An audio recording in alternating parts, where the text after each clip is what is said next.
Председателе, почитувана министерке, почитуване колеги, почитувана македонска јавност. Денес го разгледуваме Предлог законот за изменување и дополнување на Законот за пензиско и инвалидско осигурување по скратена постапка. Во новиот предлог закон се врши усогласување на старосната пензија. Всушност, усогласувањето се врши според движењето на индексот на трошоци на живот во висина од 50% и порастот на просечната исплатена плата на сите вработени во Република Македонија во висина од 50%.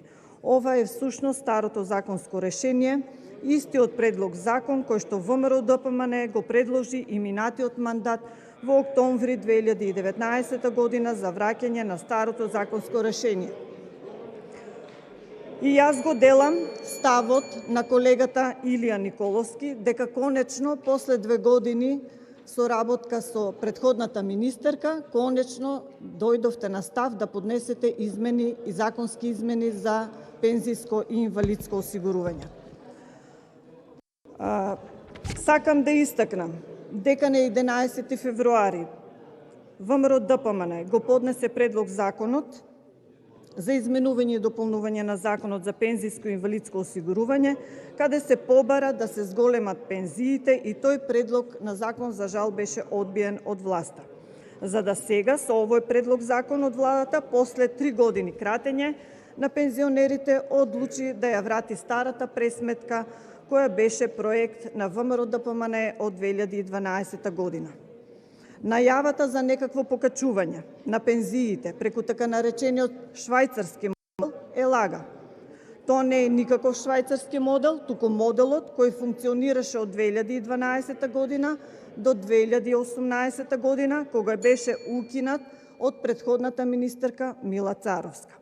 До 2018 година пензиите се покачуваа во однос на 2 параметри, и тоа според трошоците за живот на раст на просечната плата, а во 2018 година тие ја укинаа можноста за покачување на пензиите според растот на просечната плата, со тоа директно беа оштетени 300.000 пензионери во рок од 3,5 години.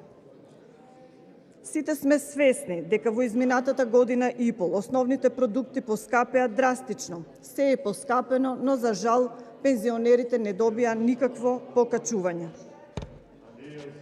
Понатаму во законот се спомнува еднократен додаток за пензионерите во висина од 1000 денари со исплата во месеците март, април и мај 2022 година, но ова не е никаква новина за давање на субвенции.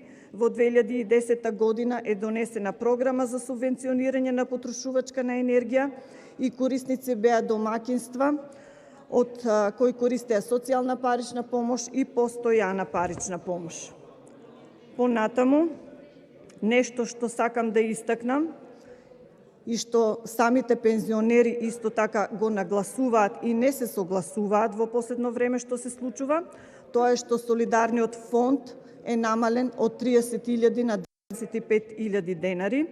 Исто така има одлука и задршка од пензиите на пензионерите од 140 денари на 150 денари плюс 30 денари за чланарина во здруженијата. И партијата на пензионери ја осудуваат оваа одлука за зголемување на чланарината и за намалување на висината на солидарниот фонд од 30.000 на 25.000 денари. Значи, на овој начин не им се помага на пензионерите, им кратите од една страна 5.000 денари, а од друга страна им давате 3.000 денари како помош.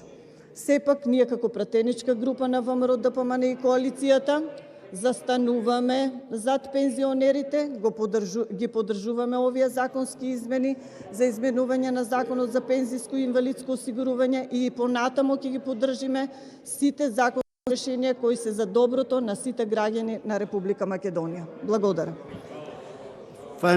Ви благодарам и вас.